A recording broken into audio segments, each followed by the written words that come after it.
स्वागत है। आपके साथ मैं हूं शिप्रा झा।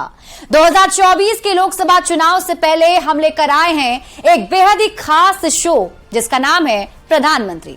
सियासत से जुड़ी तमाम खबरों को हम विस्तार से आपको दिखाएंगे, पर सबसे पहले देखते हैं आज की सबसे बड़ी चुनावी खबर। G20 यूनिवर्सिटी कनेक्ट फिनाले में पीएम नरेंद्र मोदी ने कहा है कि पिछले 30 दिनों में भारत की कूटनीति नई ऊंचाइयों पर पहुंची है। G20 से पहले ब्रिक्स शिखर सम्मेलन दक्षिण अफ्रीका में हुआ था। भारत के प्रयासों से ब्रिक्स में 6 नए देश शामिल हुए। प्रधानमंत्री ने कहा कि इतने सारे देशों को एक साथ एक मंच पर लाना आज के ध्रुवीकृत अंतर्राष्ट्रीय माहौल के बीच कोई छोटी बात नहीं है।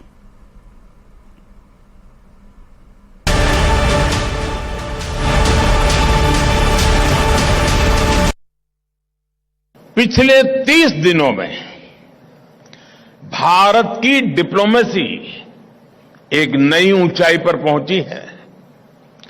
G20 से पहले दक्षिण अफ्रीका में ब्रिक्स समिट हुई। भारत के प्रयास से ब्रिक्स कम्युनिटी में 6 नए देश शामिल हुए हैं। साउथ अफ्रीका के बाद मैं ग्रीस गया था।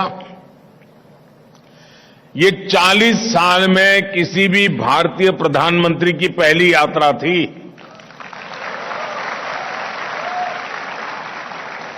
और जितने भी अच्छे काम है ना, वो करने के लिए आपने मुझे ही बिठाया है।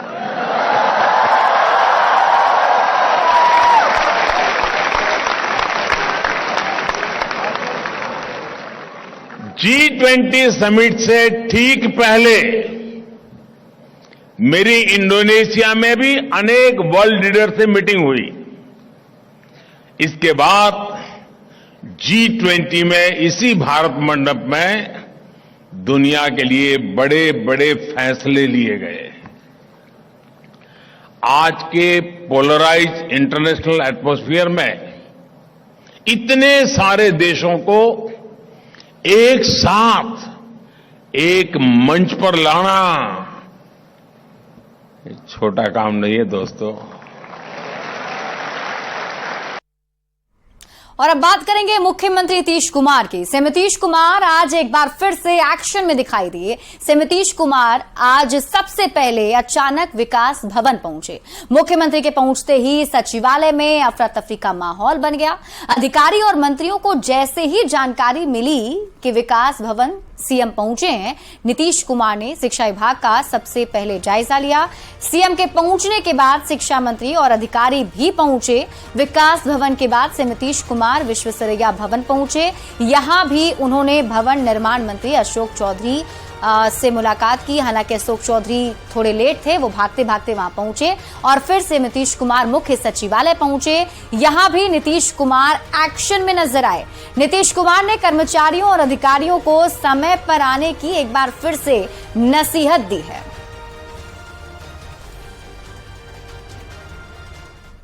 और नीतीश कुमार ने विश्वेश्वरैया भवन का औचक निरीक्षण किया। औचक निरीक्षण करने के बाद सीएम ने कहा कि वो लगातार घूम रहे हैं और ये देख रहे हैं कि सब समय पर आ रहे हैं या नहीं। नीतीश कुमार ने यह भी कहा कि अधिकारियों को 9:30 बजे कार्यालय आ जाना चाहिए। समय पर आ रहे हैं कि नहीं है, कोई नहीं रहते तब तुरंत कहवाते हैं कि मैं कहे नहीं समय पर आए हो। 9:30 बजे सबको आ जाना चाहिए, किसी को दिक्कत नहीं। इसीलिए हम घूम रहे हैं सब जगह। आप तो एक्शन में हैं, बाकी सब भी एक्शन में दिख रहे हैं। आप तो एक्शन में दिख ही रहे हैं, बाकी सब भी एक्शन में दिख रहे हैं। इसीलिए सब बाकी ये सब इसको तो देखने आप जानते हैं, इसको बहुत बड़ा बनवाए हैं। एक बार थोड़ा गिर गया था तो उसके बाद बाकी सब आज भी देख लिए ताकि ठीक हो जाए। और इसी बीच रुक करेंगे बड़ी खबर की। पटना से आपको इस वक्त की बड़ी खबर बता दें, सीएम नीतीश कुमार ने अधिकारियों की क्लास लगाई है। इस वक्त की बड़ी खबर आपको बता रहे हैं, सचिवालय भ्रमण के दौरान क्लास लगाई है मुख्यमंत्री नीतीश कुमार ने। सभी अधिकारियों की, गायब रहने वाले मंत्री और अधिकारियों की उन्होंने क्लास लगाई। शिक्षा मंत्री, उद्योग मंत्री, भवन निर्माण मंत्री गायब थे जब मुख्यमंत्री वहां पहुंचे। कई मंत्री और अधिकारी उस दौरान उन्हें गायब मिले, जिसके बाद उन्होंने उनकी क्लास लगाई है। शिक्षा मंत्री को उनके चैम्बर से सीएम नीतीश कुमार ने फोन लगाया और पूछा अभी तक क्यों नहीं आए कार्यालय। उद्योग विभाग में भी मंत्री के नहीं मिलने पर उन्होंने नाराजगी जताई। भवन निर्माण विभाग में भी सीएम के पहुंचने के बाद मंत्री अशोक चौधरी भागते भागते पहुंचे और ये सब कुछ देखने के बाद मुख्यमंत्री नीतीश कुमार ने सभी अधिकारियों की क्लास लगाई है।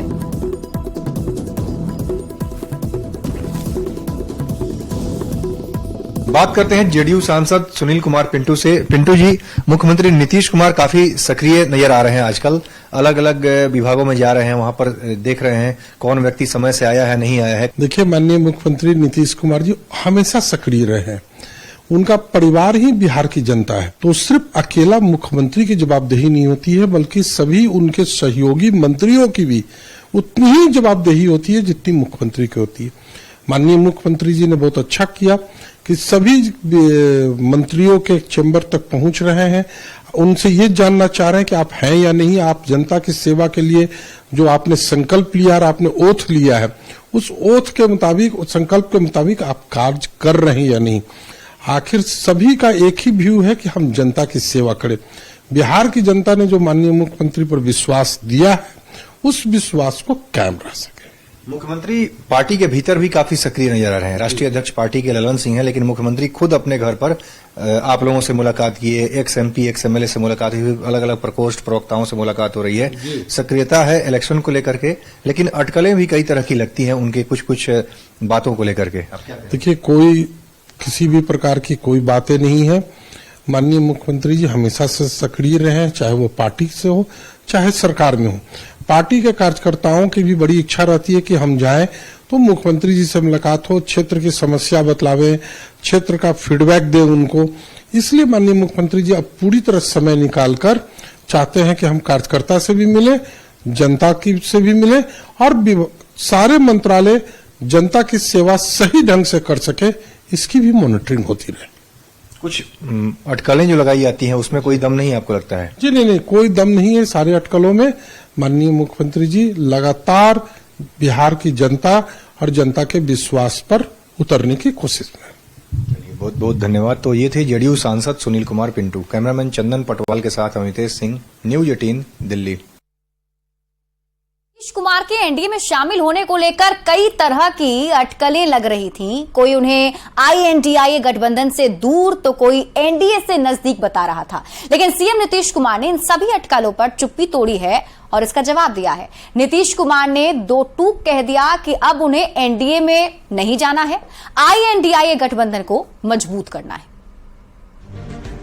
जनसंघ के संस्थापक सदस्य पंडित दीनदयाल उपाध्याय की जयंती समारोह में शामिल होने के लिए सीएम नीतीश कुमार के फैसले से हर कोई हैरान था। सीएम नीतीश खुद शामिल हुए और अपने साथ भतीजे तेजस्वी यादव को भी साथ ले गए। नीतीश कुमार ने कहा कि इसके कोई राजनीतिक मायने नहीं निकाले जाएं। वो मजबूती के साथ आईएनडीआईए गठबंधन के साथ हैं।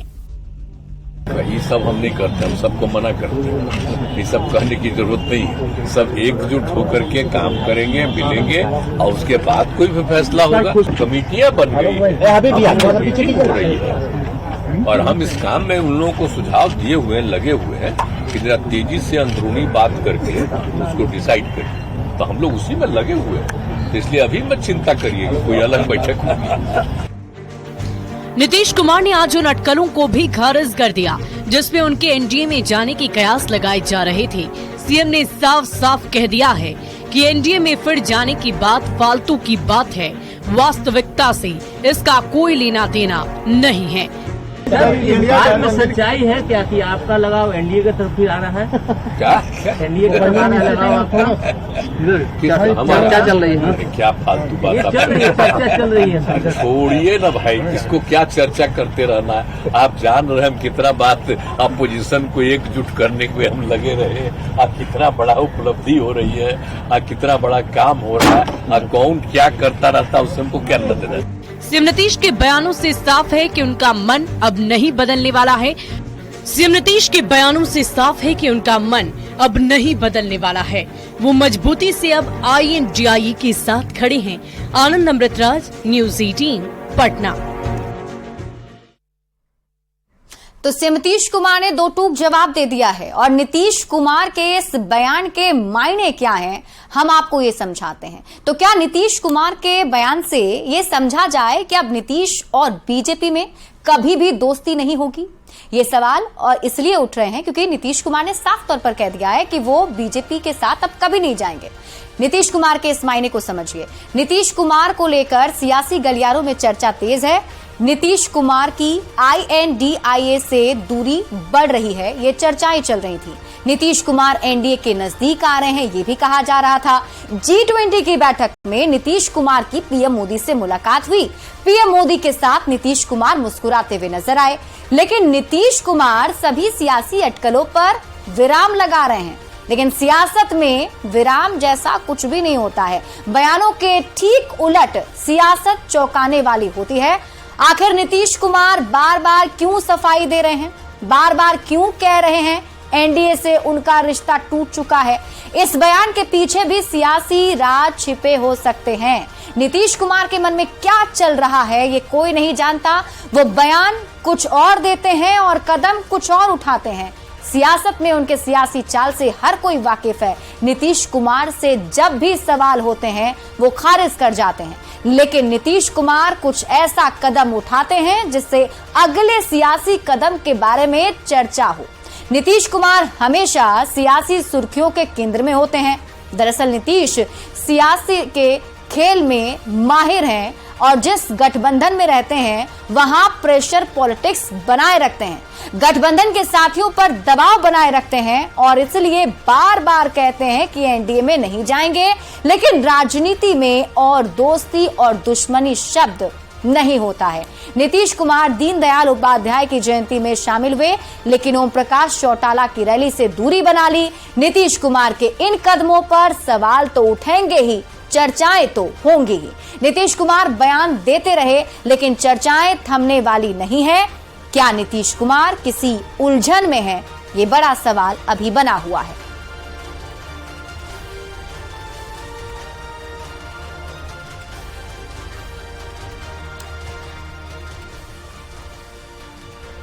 तो नीतीश कुमार ने बड़ा बयान दिया है और ऐसे कई सारे नेता हैं जो बयान देते हैं और वो बयान बवाल मचा जाती है। अब हम इस सेगमेंट में बात करेंगे बयान बवाली की। दानापुर में बिहार बीजेपी के अध्यक्ष सम्राट चौधरी ने महागठबंधन सरकार पर निशाना साधा।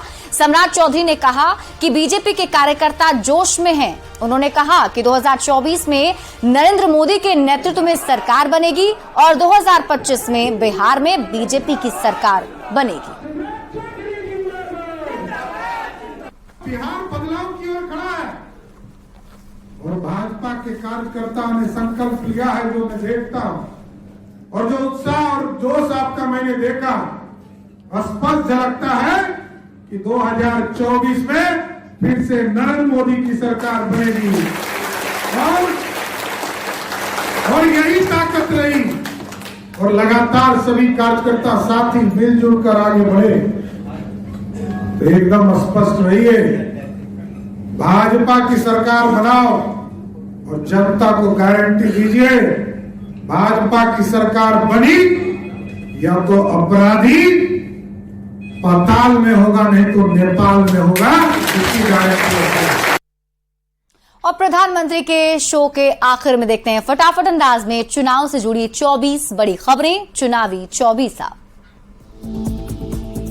G20 के सफल आयोजन को लेकर पीएम मोदी ने सभी को दी बधाई। कहा बीते 30 दिन भारत की सफलता के दिन रहे। पीएम मोदी ने वीडियो कॉन्फ्रेंसिंग के जरिए बांटे 51,000 नियुक्ति पत्र। 2047 तक भारत को विकसित देश बनाने की बात कही। विदेश मंत्री एस जयशंकर ने यूएई के विदेश मंत्री शेख अब्दुल्ला के साथ की द्विपक्षीय बैठक। क्षेत्रीय और वैश्विक मुद्दों पर हुई चर्चा। कनाडा से तनाव के बीच श्रीलंका का भारत को खुला समर्थन। श्रीलंका के विदेश मंत्री ने कनाडा को बताया आतंकियों का सुरक्षित ठिकाना। एनडीए में शामिल होने की अटकलों को सीएम नीतीश कुमार ने किया खारिज। कहा इंडिया अलायंस को मजबूत करना है। सीएम नीतीश कुमार के एनडीए में आने के सवाल पर बीजेपी सांसद सुशील मोदी का जवाब। कहा नीतीश कुमार के लिए बीजेपी के दरवाजे बंद। सुशील मोदी के बयान पर समाज कल्याण मंत्री मदन सहनी का पलटवार, कहा सीएम नीतीश कुमार नाक रगड़ने वाले नेताओं में से नहीं हैं। बीजेपी प्रदेश अध्यक्ष सम्राट चौधरी ने सीएम नीतीश कुमार पर बोला हमला, कहा नीतीश कुमार है पलटूराम। विकास भवन पहुंचे मुख्यमंत्री नीतीश कुमार, शिक्षा विभाग का लिया जायजा। सीएम नीतीश कुमार ने विश्वेश्वरैया भवन का किया औचक निरीक्षण, अधिकारियों को समय पर कार्यालय आने की दी नसीहत। बीजेपी नेता जनकराम का सीएम नीतीश कुमार पर आरोप, कहा नीतीश सरकार में दलितों पर बढ़ रहा है अत्याचार। बिहार में जातीय जनगणना को लेकर सियासत तेज, कांग्रेस आरजेडी और जेडीयू कर रहा है जातीय जनगणना करवाने की मांग। बीजेपी विधायक तारकिशोर प्रसाद ने सीएम नीतीश कुमार पर साधा निशाना, पूछा जो जाति सर्वेक्षण हुआ उसका डेटा कब जारी करेगी बिहार सरकार। जामताड़ा से कांग्रेस विधायक इरफान अंसारी का अल्पसंख्यक मतदाताओं को लेकर बयान, कहा अल्पसंख्यक को देना चाहिए लोकसभा की 2 सीट। गोरखपुर में सीएम योगी ने मदन मोहन मालवीय यूनिवर्सिटी के प्रशासनिक भवन का किया उद्घाटन, बोले ट्रेड शो में दुनिया ने देखी यूपी के इनोवेशन की ताकत। इंदौर में केंद्रीय मंत्री ज्योतिरादित्य सिंधिया ने रोजगार मेले का किया उद्घाटन, कहा नौजवानों के हाथों में देश सुरक्षित है। ग्वालियर में बिजनौर सांसद मल्लुक नागर और सपा विधायक अतुल प्रधान पर एफआईआर दर्ज, गुर्जर महाकुंभ के दौरान दंगा भड़काने का आरोप। पीएम मोदी ने पूर्व प्रधानमंत्री मनमोहन सिंह को सोशल मीडिया प्लेटफॉर्म एक्स पर दी जन्मदिन की शुभकामनाएं, लंबे और स्वस्थ जीवन की कामना की। राजस्थान में विधानसभा चुनाव के मद्देनजर बीजेपी का बैठकों का दौर जारी, दिल्ली, हरियाणा, यूपी, जम्मू कश्मीर के नेता पहुंचे जयपुर। राजस्थान के गृह राज्य मंत्री राजेंद्र यादव के ठिकानों पर ईडी का छापा, मिड डे मील घोटाले का आरोप।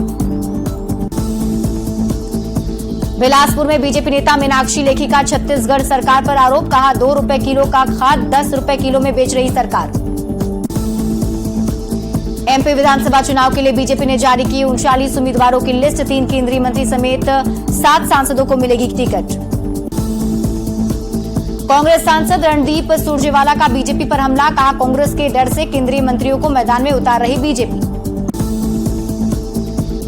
एमपी विधानसभा चुनाव के लिए कैलाश विजयवर्गीय को मिला बीजेपी से टिकट, कहा मैं पार्टी का सिपाही हूं, जो पार्टी कहेगी वो करूं।